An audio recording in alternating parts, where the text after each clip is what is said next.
The Matrix is real, guys. Whether you want to call it the Matrix, the system, the Illuminati, there is a script that is out there and is to be followed to a T. And people with major platform and influence have to follow that script to a T, or a terrible thing happens to them, or they disappear, or they die. This is a track record in Hollywood that you can notice. I want to play something to you by Andrew Tate. And I know he's controversial, but whether you hate him or love him, one of the main reasons why I am not the Christian that I was growing up, that I promised that my foundation wasn't going to be Jesus. My foundation was going to be the truth. And if Jesus is the truth, then he will be the foundation. But I can't deny the truth no matter who the messenger. Listen to what he says and tell me if you think this is the reason or part of the reason why he was arrested without any charges. Obviously, I'm totally upset to see what happened as well. You don't accidentally include court papers from child pornography cases in shocking. multiple photo shoots. You don't accidentally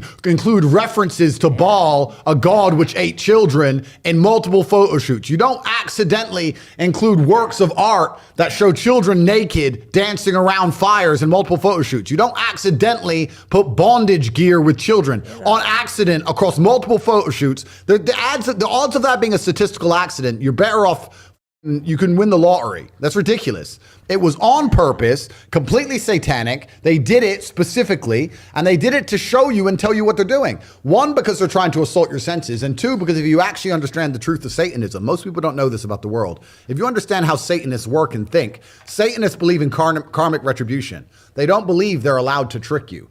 If you believe in Satan, if you worship Satan, if you're a Satanist, you believe it's important you tell people what you're going to do, because then you will not pay the price. There'll be no karmic retribution for your actions. So let me give you an example. If I sell poison apples and I put up a sign saying apples and you buy one and you die, then you were poisoned.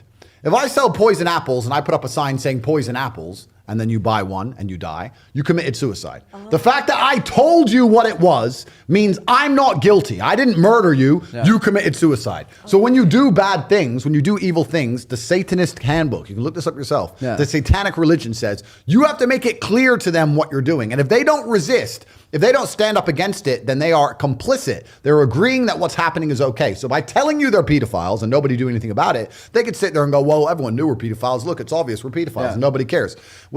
Bars.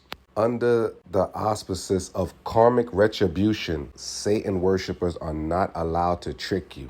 This is why we see everything going on in the media. This is why we see Dwayne Wade's son getting paraded around. We see him getting modeling contracts, and he has absolutely no talent, disregarding the fact that Dwayne Wade has at least 2 other sons and Gabrielle Union has a daughter. Like, why is she so obsessed? Why is she so obsessed with Dwayne Wade's son when she has her own daughter? She doesn't even parade around like that. But that's besides the point. This is exactly why the world is going so crazy and everybody's saying, why are they doing this? That's because they have to show you what they're doing. And the minute you stop fighting back, basically accepting what they're doing.